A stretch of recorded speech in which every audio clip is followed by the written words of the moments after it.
Ինչ խորհուրդ կտաք պայծառության հասնելու համար։ Սովորիր ապրել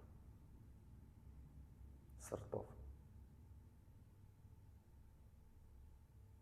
Զբաղվիր ինքնաճանաչմամբ։ Հասկացիր ինչի համար ես ծնվել։ Հաճույք ստացիր այս կյանքից։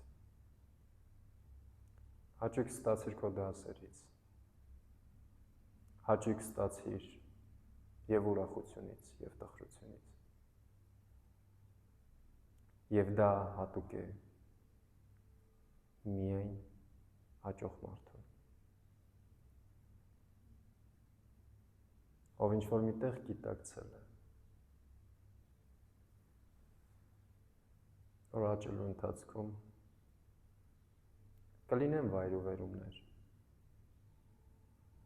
եւ նա դրա հետ հաշտ է։ Ու դա խոսում է քո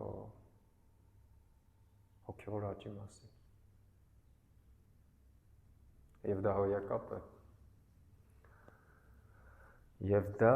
իսկապես հոյակապ է։